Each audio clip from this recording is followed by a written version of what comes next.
Primera de Tesalonicenses, capítulo 1. La vez pasada cubrimos solamente 4 versículos, pero quiero hacer una reseña de lo que vimos. Vimos como el comienzo de las iglesias en Macedonia, que fueron en Filipos, Tesalónica y Berea. Vamos a ver la oposición y persecución de los judíos griegos que no creían. O sea, en obediencia a una visión que tuvo Pablo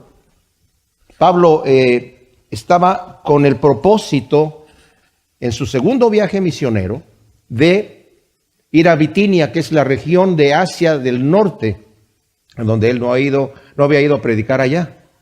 Pero se le aparece, ya estando él en Troas, muy cerca de Macedonia, solamente había que cruzar el mar Egeo, un trozo muy pequeño, y tuvo una visión de un varón macedonio. Dice la escritura que el espíritu le impidió ir a Bitinia, le impidió ir a las regiones que él quería pasar. Y le dijo, este varón macedonio, pasa a Macedonia y ayúdanos. Ahora, eso, como dije yo, para un hombre en este caso hubiera sido algo insignificante, porque es otra de las provincias romanas. Era lo mismo para Pablo, pero en la visión del Señor entró por primera vez el evangelio a Europa. Como dijimos, fue esta carta, la primera y segunda de Tesalonicenses, son las primeras cartas que el apóstol Pablo escribe. Yo estoy sorprendido, ¿verdad?, que el apóstol Pablo en este momento apenas tiene 17 años de convertido, ya está en su segundo viaje misionero y ha fundado varias iglesias y tremenda conocimiento del Señor que tiene, ¿verdad? Él empezó primero, supimos que cuando iba camino a Damasco el Señor se le apareció y entró a Damasco. Ya una vez que conoció del Señor, ahí se bautizó, recibió la vista porque la había perdido en la visión del Señor camino a Damasco. Había ido como perseguidor de la iglesia y en cuanto se bautiza, inmediatamente empieza a predicar el evangelio ahí mismo en Damasco, de tal manera que confundía a toda la gente, a los judíos que estaban ahí. Y hay un complot contra Pablo para matarlo. Se enteran los discípulos, lo descuelgan en una canasta en la noche y él huye a Jerusalén. Cuando va a Jerusalén, todos los que lo conocían, que era perseguidor de la iglesia, los cristianos no lo querían, ¿verdad? Pero él empezó a predicar el evangelio también en las sinagogas, confundiendo a todos los judíos que creían que él era un verdadero fariseo celoso de la ley, y hacen un complot también para matarlo. Los hermanos lo toman, ¿verdad?, lo protegen y lo envían a Tarso, su ciudad. Allá queda predicando el evangelio por aquellas regiones unos 13 años más o menos. Después se va a Antioquía, a la iglesia de Antioquía, y de ahí lo envían con Bernabé a su primer viaje misionero. O sea, todo esto que hizo Pablo, estoy hablando de, estuvo 13 años en Tarso, y aquí apenas tiene, digamos, 4 años de ministerio. Ya está en su segundo viaje misionero, y está en este momento en Corinto, ¿verdad? Había ido, cuando le dio el mensaje, el varón tuvo el mensaje, la visión de parte de Dios, el varón macedonio, fue primero a Filipos. En Filipos no había sinagoga, estaba muy, muy pequeño, no que era pequeña la ciudad, sino que había pocos judíos ahí. Solamente había unas mujeres que estaban ahí orando en un río. Él se acercó ahí, predicó el evangelio y aceptó una señora Lidia, ofreció su casa como para hospedarlos, y allí empezaron a juntarse de alguna manera la iglesia. Pero la iglesia realmente crece cuando Pablo, después de muchos días que andaba predicando ahí en la calle, había una muchachita que tenía un demonio de adivinación y andaba diciéndole a la gente, estos hombres les están predicando el camino del Señor, ¿verdad? Y a Pablo le molestó que le estuviera haciendo publicidad de un demonio.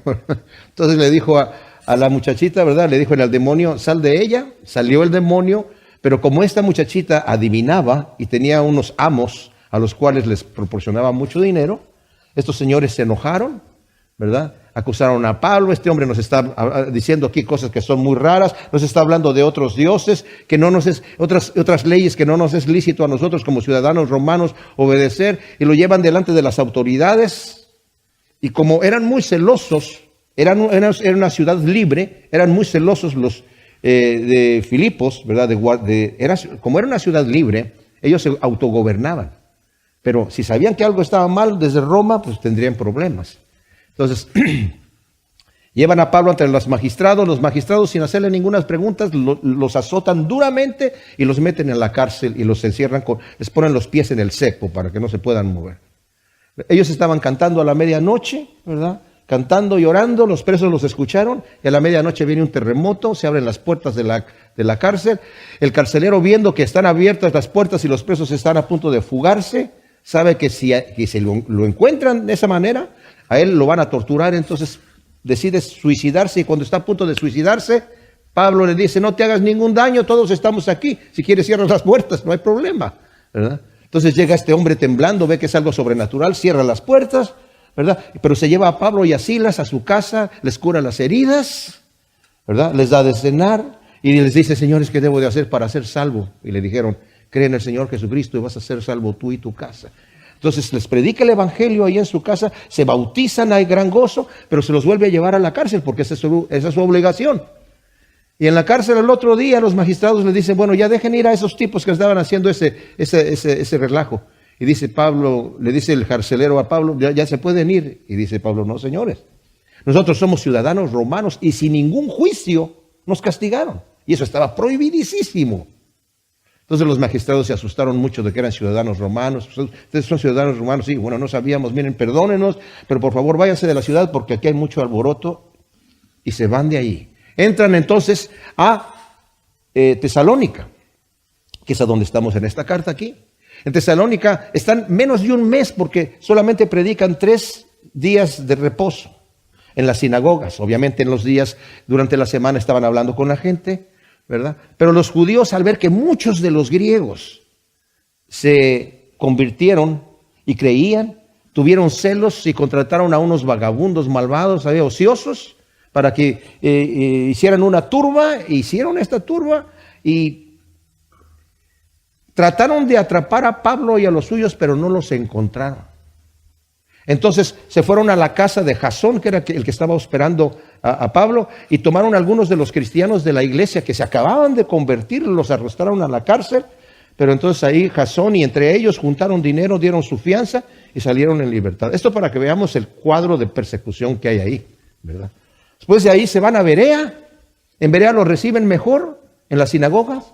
Pero cuando los judíos de Tesalónica se dan cuenta que están en Berea, envían a estos ociosos también allá a hacer otra turba y tienen que salir corriendo. Pablo se lo llevan, ¿verdad? Y se lo llevan a Atenas. Se queda allí Timoteo y Silas en Berea.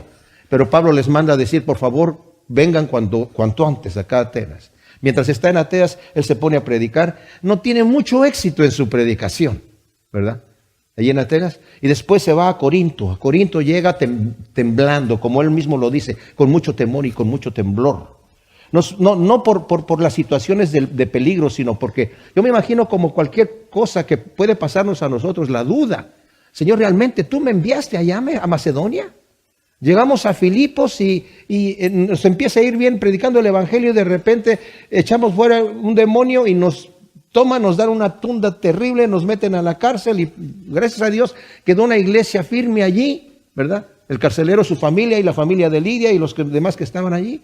Pero después venimos a Tesalónica. En Tesalónica solamente estamos 3 semanas y lo mismo nos sucede ahí. En Berea lo mismo otra vez. Y ahora en Atenas la gente desecharon hasta cierto punto el mensaje de Pablo. Y ahora estoy en Corinto, una ciudad bastante perversa. Y cuando él estaba en Atenas, nos va a decir acá en el capítulo 3 de aquí de Tesalonicenses, llega Timoteo y Silas. Pero Pablo estaba tan nervioso de que la iglesia estaba muy frágil, porque era muy joven, y envía a Timoteo a confirmar a los hermanos allá en Tesalónica. Ve cómo están, porque los persiguieron, los llevaron a la cárcel, los arrastraron. No sé si están confundidos, no sé si están perdiendo ya su fe. Solamente tuvo 3 semanas allí. Y está nervioso Pablo acá en Tesalónica. Pero cuando llega Timoteo, le dice: Los hermanos de allá están firmes. Pablo se acuerdan de nosotros. Todo lo que les predicamos lo recibieron con gozo. Están firmes. Y Pablo en ese momento dice, qué bueno. Vamos a escribirles una carta a estos preciosos hermanos. Y es esta carta que está aquí. Entonces, vemos que ya les dijo, ¿verdad? Que dan gracias, dice en el versículo 2, damos gracias a Dios siempre por todos vosotros, haciendo mención de vosotros en nuestras oraciones. Vimos eso ya anteriormente. Pablo era un hombre de oración. Dios utiliza a los que son, a los hombres y a las mujeres de oración, mis hermanos, ¿verdad? Es más, era tan de oración que siempre estaba orando. En la carta nosotros que vimos ya aquí en Colosenses 1, ¿verdad? En el versículo 3. Dice, damos gracias a Dios, el Padre nuestro, el Señor Jesucristo, orando siempre por vosotros. En el versículo 9, por esto también nosotros desde el día que oímos, no cesamos de orar por vosotros y de pedir, ¿verdad? En el 2:1 también, porque quiero que sepáis cuán grande lucha de oración, en oración tengo por vosotros y todos los que están en la Odisea y por todos los que no han visto nunca mi rostro. Y al final de la carta también está diciendo ahí, en el 4:2, perseverar en la oración, velando en ella con acción de gracias. Y también en el versículo 12 del 4 de Colosenses dice, os saluda Epafras, el cual es uno de vosotros, siervo del Mesías, quien se esfuerza siempre por vosotros en las oraciones, para que estéis firmes y perfectos y totalmente decididos a cumplir toda voluntad de Dios. O sea, Pablo era un hombre de oración. Y al final de Tesalonicenses, él mismo les dice, en el capítulo 5, versículo 17, orad sin cesar. O sea, Pablo sinceramente era un hombre que se preocupaba por la gente a la cual iba a llegar el evangelio. No solamente oraba por los que ya les había predicado, sino que oraba a los que le iba a predicar. Es muy importante, mis amados, que cuando nosotros vamos a compartir el evangelio, que lo debemos hacer, oremos por aquellos que lo necesitan. El Señor le dijo a sus discípulos, y vamos a reforzar esto en esta ocasión, ¿verdad? Le digo a sus discípulos, los campos están blancos, y ellos no sabían, están blancos. Sí, la mies es mucha y los obreros son pocos. Entonces, ¿qué hacemos? ¿Vamos a trabajar? No, por tanto, oren y pídanle al dueño de la mies que envíe obreros a su mies. ¿Por qué le pide eso el Señor a sus discípulos? Porque quiere que ellos tengan ese corazón, que se interesen por llevar las buenas nuevas de salvación a aquellos que no lo tienen. No solamente salir, vamos a predicar afuera, vamos a compartir el evangelio, sino hay que tener esa decisión, ese deseo, el saber de la necesidad. Cuando nosotros estamos realmente convencidos de las buenas nuevas del Señor, que sabemos lo que es, mis amados, no nos vamos a poder quedar callados. El que se queda callado es un cristiano que no conoce a Dios. Es un cristiano que no tiene una relación viva. Porque no es que, tengo que venir a predicar el evangelio a las personas que... No se trata de salir a la calle como evangelista todo el tiempo. No, se trata de tener una carga de compartir algo que es valioso, ¿verdad? Entonces, recuerda después también las virtudes en el versículo 3. Esto es un versículo que vale la pena encontrar las 3 virtudes que tenían estos tesalonicenses para imitarlas. Porque les dice, recordando sin cesar delante de Dios y Padre nuestro la obra de vuestra fe.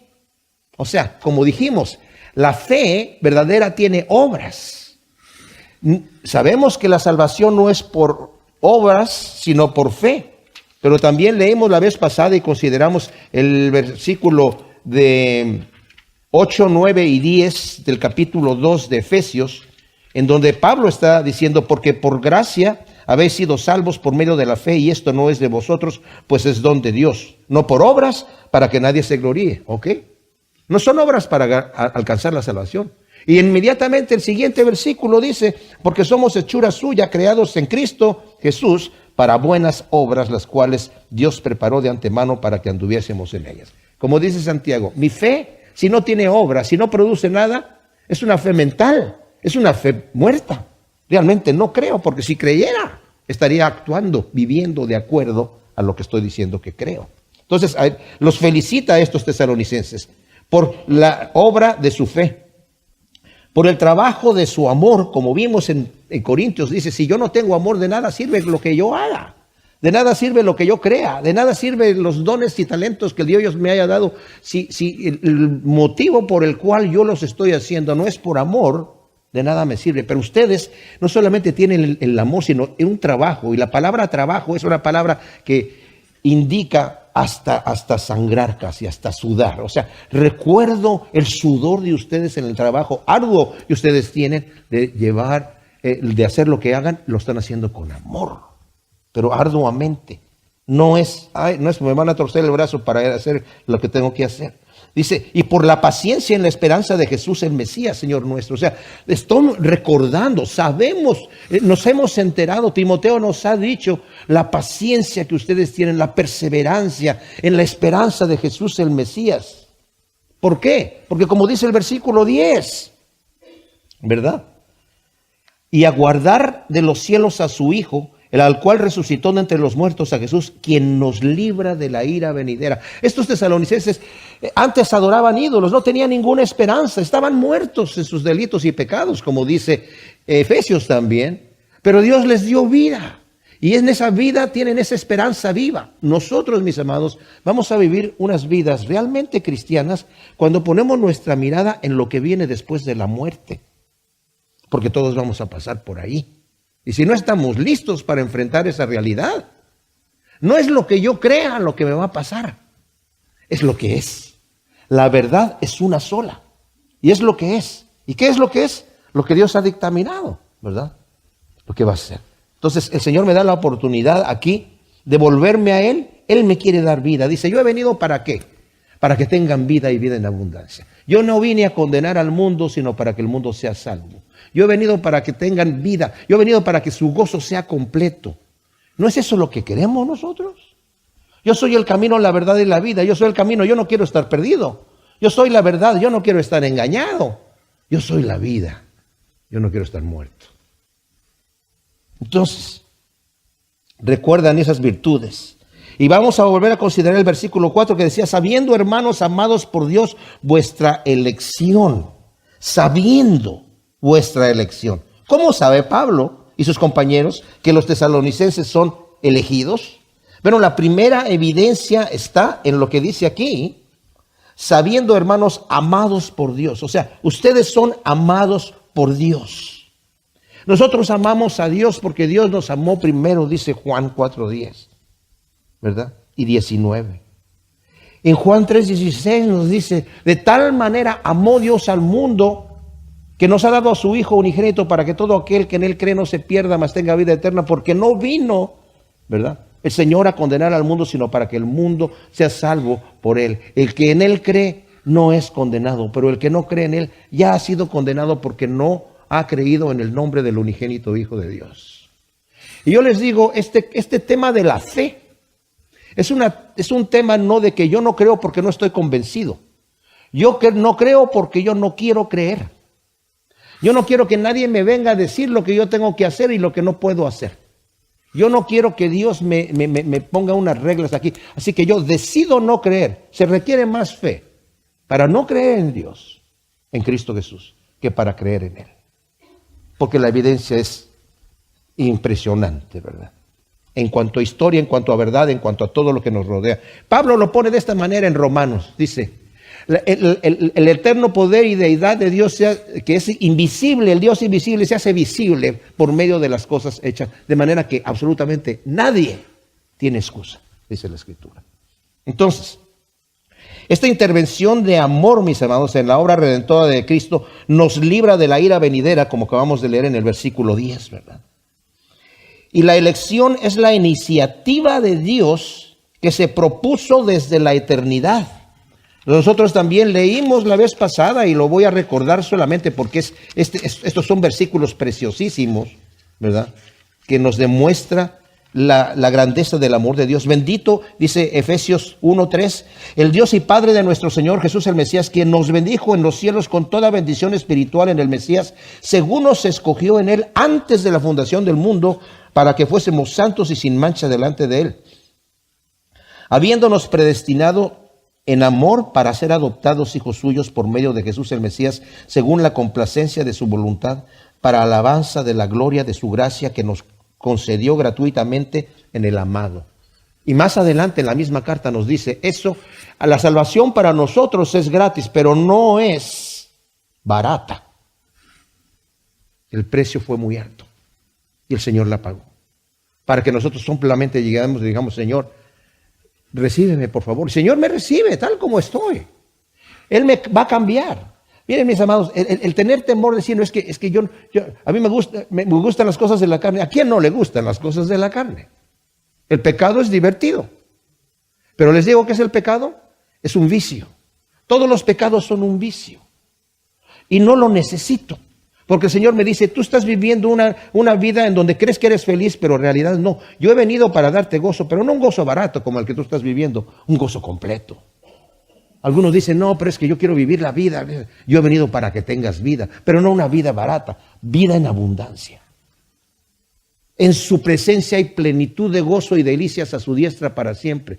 Dios no nos ha llamado a golpearnos el pecho y a estar viviendo en monasterios. Nos ha vivido a vivir unas vidas gozosas. Pero esas vidas gozosas, mis amados, yo les digo, solamente son posibles cuando yo me vacío, me niego a mí mismo.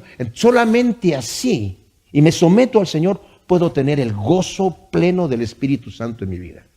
Cuando yo vivo mi vida como me da la gana, estoy a expensas de que le atine aquí y le atine allá. Y el pecado divierte, pero deja un mal sabor de boca y al final trae muerte. Cada pecado emite un cheque. Muerte, muerte, muerte, muerte. Y al final la muerte eterna, que es la condenación eterna. ¡Wow! ¿Eso es lo que queremos? No.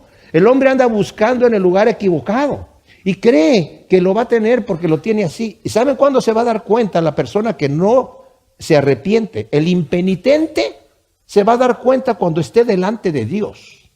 Y cuando vea la gloria de Dios, y cuando vea lo que se perdió, dice la Escritura que va a ser el lloro y el crujir de dientes. La desesperación va a ser impresionante. Y como lo menciona Daniel, va a ser la condenación y la vergüenza perpetua. Estar avergonzados perpetuamente. Tremenda cosa, ¿verdad? Ahora, la responsabilidad de los creyentes en Tesalónica tuvieron ellos mismos. Miren, este es el detalle, mis hermanos. Ellos fueron, como dice aquí, ¿verdad? En el versículo 4, elegidos por Dios. Entonces alguien puede decir, bueno, entonces si Dios no me elige, yo no entro al reino de Dios. Efectivamente, si Dios no te elige. ¿Y qué tal si no me elige? Bueno, ¿lo quieres? Sí, entonces a lo mejor sí, no, entonces sí te eligió.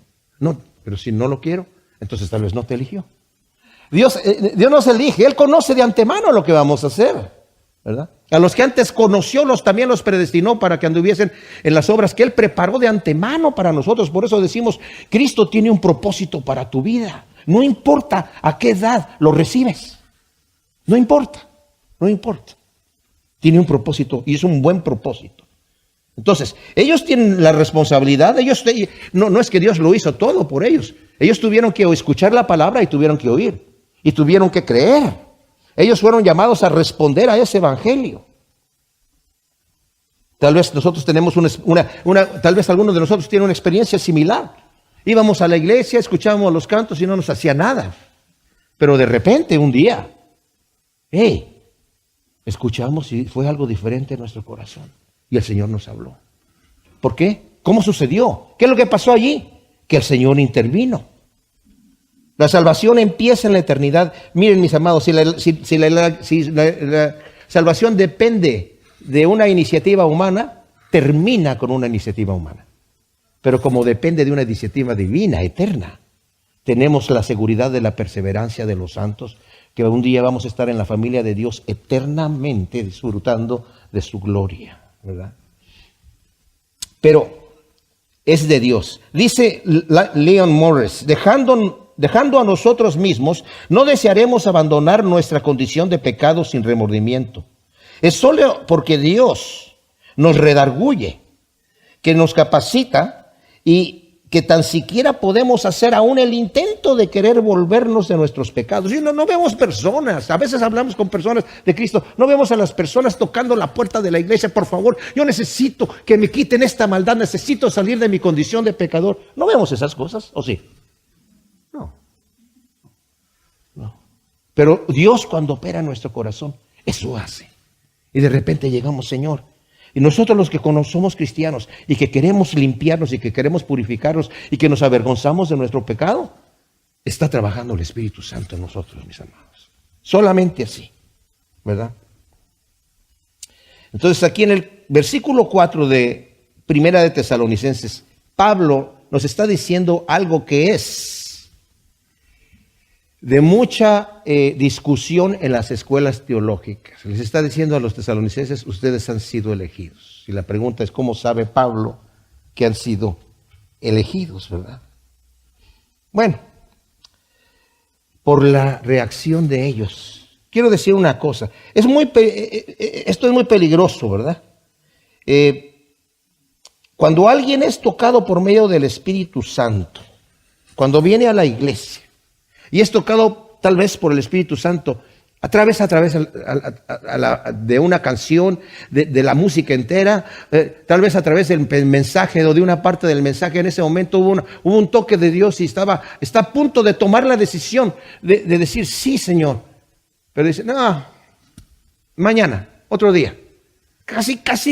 O sea, como el rey Agripa, por poco y me convences de ser cristiano, ¿verdad?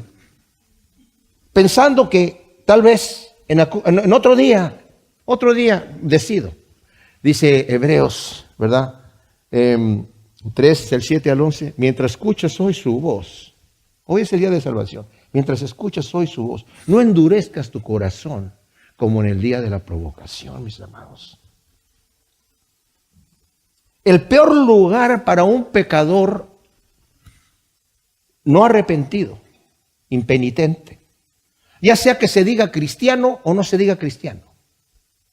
El peor lugar no es el bar, no es el casino, no es el lugar de perdición. El peor lugar para una persona así es la iglesia. Porque está escuchando la palabra de Dios y endurece su corazón y la sigue escuchando y la sigue endureciendo y la sigue endureciendo, hasta que al final ya no va a haber martillo que la rompa. Ese es el peor lugar. Otra razón que Pablo estaba seguro de la elección de los tesalonicenses era el mismo testimonio de ellos, ¿verdad? Ya habíamos visto que les dice, ustedes recordando la obra de vuestra fe, el trabajo de vuestro amor, la paciencia en la esperanza de Jesús el Mesías, ¿verdad? Y luego del 6 al 9 dice, vosotros llegasteis a ser imitadores nuestros y del Señor, habiendo recibido la palabra en mucha aflicción con gozo del Espíritu, de modo que llegasteis a ser ejemplo para todos los que creen en Macedonia y en Acaya, porque desde vosotros has resonado la palabra del Señor, no solo en Macedonia y en Acaya, sino en todo lugar, y vuestra fe con Dios se ha divulgado, de modo que ya no tenemos necesidad de predicar mucho, ¿verdad? Porque ellos mismos, la gente que conoce su testimonio, declaran acerca de nosotros qué clase de entrada tuvimos de vosotros y cómo os convertisteis de los ídolos a Dios para servir al Dios vivo y verdadero. Tremendo testimonio. Ojalá que nosotros, esta iglesia, pudiera ser como la iglesia de los tesalonicenses. Es una iglesia ejemplar. Es una iglesia ejemplar. Otra razón de la seguridad de Pablo, vemos en el versículo 5 que acabamos de leer, porque nuestro evangelio no fue a vosotros solo en palabra, sino también en poder y con el Espíritu Santo y con gran certidumbre, como sabéis cuáles fuimos con vosotros por amor de vosotros. La seguridad de Pablo de la elección de los tesalonicenses es la predicación del evangelio. O sea, Dios no solo nos envía a predicar el evangelio, sino también nos dice los medios que se tienen que utilizar.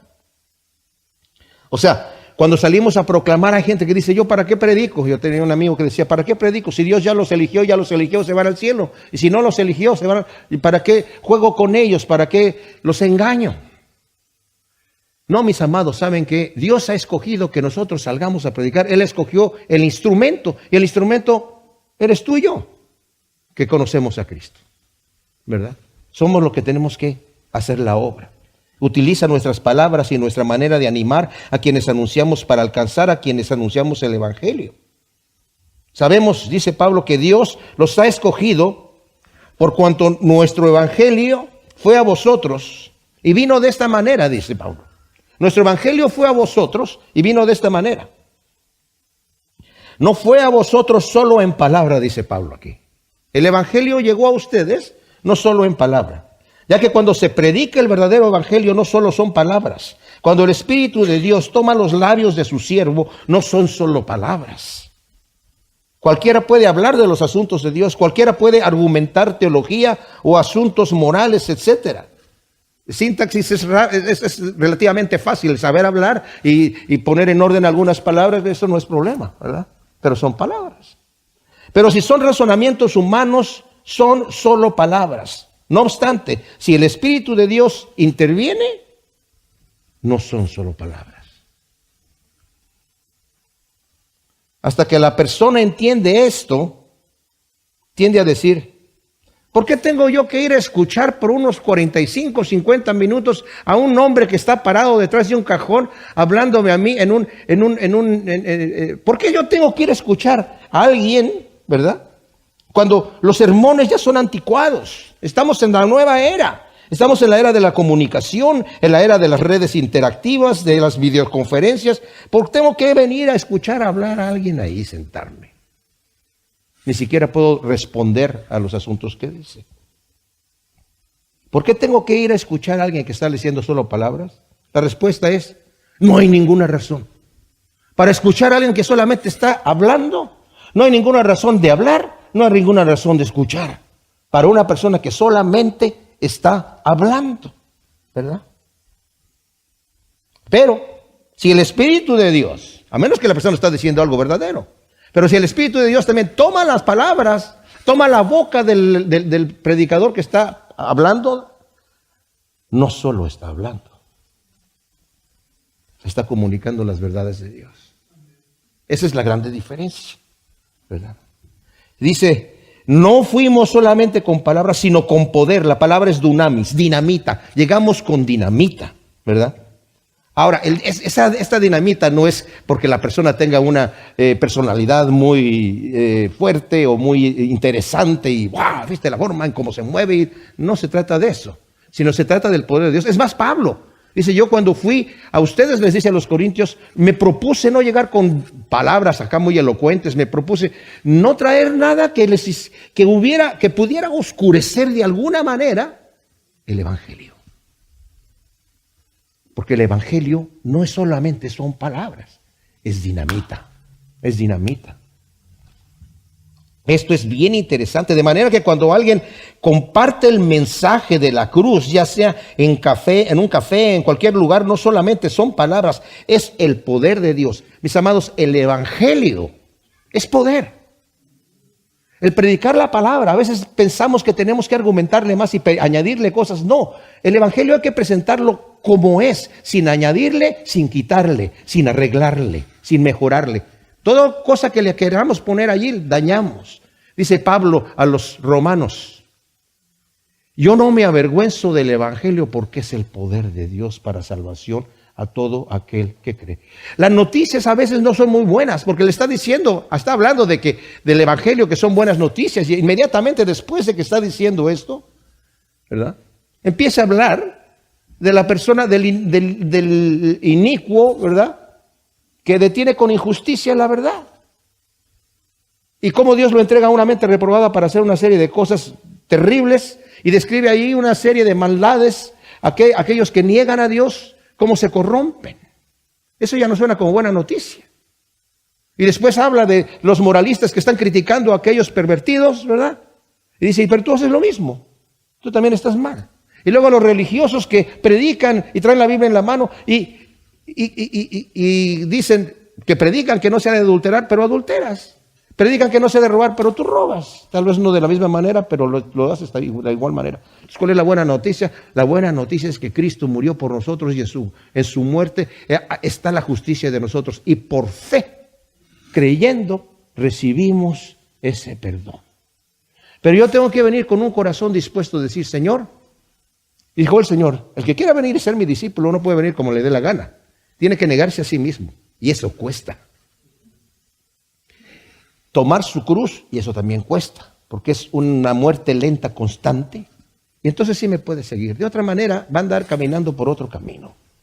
De otra manera, va a llegar tal vez al cielo a decirle, Señor, Señor, No te conozco. ¿Cómo no, Señor? Si andaba en el ministerio, andaba haciendo muchas cosas, andábamos echando fuera demonios, andábamos sanando enfermos. Señor, ¿no te acuerdas? Pues porque Dios es fiel. Pero apártate de mí, no te conozco, hacedor de maldad. Nunca te negaste a ti mismo, seguiste viviendo tu vida como te dio la gana, ¿verdad? Entonces, el Evangelio es poder. Dice, y llegamos con Espíritu Santo, ya que el poder del mensaje del Evangelio y el Espíritu Santo siempre están unidos. Ahora, la salvación fue planeada por el Dios Padre, fue lograda por la muerte expiatoria de Dios Hijo y el Espíritu Santo la aplica en nosotros. De manera que la vida de todo cristiano ha cambiado por el resultado del plan de Dios Padre. El trabajo del Hijo y la aplicación del Espíritu Santo. Y esto es muy diferente a ser simplemente religiosos o ir a la iglesia a cumplir nada más. Esto es muy diferente. Es una obra real, verdadera, que se manifiesta, mis amados, en mi vida. Se manifiesta en mi carácter. Se manifiesta en las cosas que me gustan.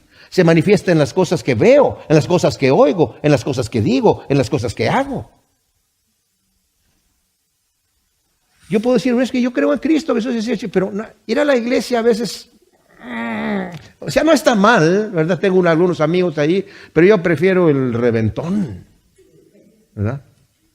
Entonces no he tenido un cambio, porque mis gustos tienen que cambiar. No se trata de que, sabemos que la Biblia dice, todo me es lícito, pero no todo me conviene.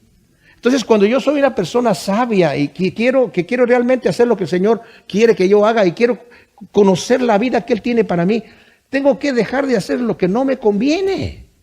Y lo que no me conviene es hacer lo que yo quiero hacer. Entonces, Pablo me dice, es que tienes una lucha constante entre la carne y el espíritu. Deja que el espíritu te guíe, porque el que practica las obras de la carne no entrará en el reino de Dios, jamás. Va a quedar condenado. Pero el que anda con el espíritu no tiene ley. Tus gustos van a cambiar. Nadie te va a decir, es que ya no puedes hacer esto. No. Ya, el Señor te va a guiar en un mensaje de libertad, ¿verdad? Y dice, y con gran certidumbre, dice el versículo aquí, con Espíritu Santo y con gran certidumbre, como sabéis cómo fuimos con vosotros por amor de vosotros. Ahora, esta certidumbre no es tanto con gran certidumbre de que ustedes se quedaron muy convencidos de lo que nosotros decimos. Fíjense, esto es importantísimo, mis amados, esto es vital. Escuchen bien. Con la certidumbre que tenían los que estaban predicando el Evangelio, que esto es verdad, que esto es poder de Dios, que tan solo nosotros decimos el mensaje como es, tenemos la certeza que va a tocar los corazones de los que Dios ha anteriormente, ¿verdad?, que ha elegido. Uno dice, bueno, ya, ¿por qué no eligió este? Ya lo dije yo. Tenemos la libertad, no nos sentimos amarrados. Cualquier persona tiene la libertad de creer o de no creer. Y si no crees, es porque Dios no te eligió. Y si crees, es porque Dios te eligió. Pero no le eches la culpa a Dios, porque tú tienes la libertad total de hacer lo que tú quieras hacer, ¿verdad? Entonces, con gran certidumbre, como dije, el mensaje de Pablo y los suyos venía acompañado también de un estilo de vida que era coherente con el mensaje que se estaba proclamando. Por eso dice, ustedes saben cómo nosotros fuimos con vosotros por amor de vosotros. O sea, nos comportamos honestamente. No vinimos fingidamente. En el capítulo 2, más está apuntando esto ya hacia el capítulo 2 más adelante, ¿verdad? Del versículo 1 al 12, donde Pablo tiene que hacer un tipo de defensa de su ministerio, porque lo estaban acusando seguramente los que lo atacaban en Tesalónica. No, si duró aquí 3 semanas, no les interesó a ustedes, ¿verdad? Pero Pablo tiene que hacer una poca de esta defensa. Pero dice, ustedes saben cómo nos comportamos cuando estuvimos entre ustedes. Y lo hicimos por amor a ustedes. Por amor a ustedes. Por esto, mis amados, debemos orar. Si queremos orar algo, yo les suplico en esta iglesia, oren Primera de Tesalonicenses 5. Primera de Tesalonicenses 5. ¿Verdad? Que el mensaje dice, el Evangelio venga aquí no solo en palabras, sino también en poder, en Espíritu Santo y con gran certidumbre. Puedes decir, Padre, te suplico que quien sea que se pare en ese púlpito, cuando hable, que no sea solo palabras, sino que sea el poder. En poder con el Espíritu Santo y con gran certidumbre. Con gran certidumbre. Eso es lo que debemos estar orando. Yo suplico las oraciones de ustedes para que cuando yo me pare aquí, diga la palabra de Dios y no mis propias invenciones. ¿Verdad? Luego dice el versículo 6, y vosotros llegasteis a ser imitadores nuestros y del Señor, habiendo recibido la palabra en mucha aflicción, con gozo del Espíritu Santo. Ahora, los tesalonicenses, era el testimonio de ellos que de manera que llegaron a ser imitadores de Pablo y de sus compañeros y del Señor, como dice Pablo en 1 Corintios 11:1, sed imitadores de mí como yo soy de Cristo. ¿Verdad? Llegando así, ellos dijeron, ustedes llegaron a ser imitadores de nosotros. Esa es la iglesia que yo pido al Señor que lleguemos a ser nosotros, imitadores de Cristo. Entonces, dice, llegando a ser así, los que escuchan la palabra de Dios la ponen por obra como la casa fundada sobre la roca. Ellos vinieron a hacer la casa fundada sobre la roca, que escucharon la palabra de Dios, como dijo el Señor Jesucristo al final del capítulo 7 de Mateo, ¿verdad? El que oye mis palabras y no las hace, lo voy a comparar a aquel que fundó su casa en la arena. Vinieron los ríos y los vientos y cayó la casa y fue grande su ruina. Pero que escucha mis palabras y si las hace, lo compararé a aquel que fundó su casa sobre la roca. Vinieron los ríos y los vientos porque van a venir. Las tribulaciones, las adversidades van a venir. Y la casa se mantuvo firme porque estaba fundada sobre la roca que es Cristo. Los tesalonicenses eran esa casa fundada sobre la roca. Recibieron la palabra con gozo en el espíritu a pesar de sufrir la persecución de los de su ciudad. Ya les dije cómo los arrastraron a ellos y los llevaron ahí al tribunal y tuvieron entre todos que juntar ahí para pagar la fianza y que los dejaran ir. Y eso lo podemos leer nosotros en Hechos 17 del 5 al 9. Y aquí mismo en esta carta en Tesalonicenses, en vez 1 Tesalonicenses, capítulo 2, versículo 14, dice, porque vosotros, hermanos, llegasteis a ser imitadores de las iglesias de Dios, de Jesús, el Mesías, que están en Judea. Ustedes los imitaron a ellos. Pues también vosotros padecisteis las mismas cosas a manos de vuestros propios compatriotas, como también ellos de los judíos, los cuales no solo dieron muerte al Señor Jesús y a los profetas, sino que a nosotros nos expulsaron, y no agradan a Dios y se oponen a todos los hombres, prohibiéndoles hablar a los gentiles para que sean salvos, de manera que siempre colman la medida de sus pecados hasta que les sobrevino la ira hasta el extremo. Ustedes, tesalonicenses, se comparan a las iglesias de Judea que han sido perseguidos. Ustedes también son perseguidos por sus propios compatriotas, pero recibieron la palabra con gozo. Qué testimonio tremendo. Qué tremendo testimonio, ¿verdad? Ellos, así como los tesalonicenses, nosotros los que hemos creído, sufrimos todo tipo de ataques también. Pero todo creyente ha sido fundado sobre la roca por la gracia de Dios para permanecer firmes a pesar de las pruebas y adversidades que vienen a nuestra vida. Ellos también tenían una nueva familia. Les dice en el versículo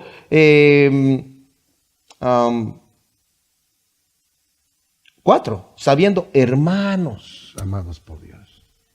Nosotros tenemos nuestras familias. Y les digo una cosa, tenemos pérdidas. Es durísimo cuando un familiar se muere y deja un vacío irreparable hasta el día que lo veamos o la volvamos a ver en la gloria del Señor. Pero mientras tanto aquí, mis amados, el Señor nos da una familia. Una familia para confortarnos, ¿verdad?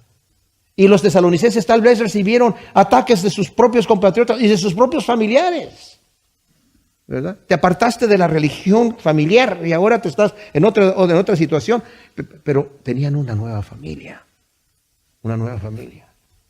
Y nosotros debemos amarnos los unos a los otros, ¿saben por qué? Y nos tenemos que gustar los unos a los otros porque vamos a pasar un largo rato juntos, ¿verdad? Cuando estemos con el Señor. Entonces, y dice el versículo 7, de tal modo que llegasteis a ser ejemplo para todos los que creen en Macedonia y en Acaya. O sea, ustedes han llegado a ser la iglesia ejemplar. Llegaron a ser un gran ejemplo por haber recibido el evangelio con este gozo, por su firmeza, por fundar su casa sobre la roca y porque en medio de las tribulaciones están padeciendo estas situaciones, pero con gozo. Y tienen este trabajo arduo de amor, tienen estos frutos de su fe y le están aguardando con paciencia al Jesús el Mesías, que los ha librado de la ira venidera. ¡Qué iglesia ejemplar! Ese ejemplo de ustedes ha salido para afuera, a toda la región de Macedonia y toda la región de Acaya, dice acá.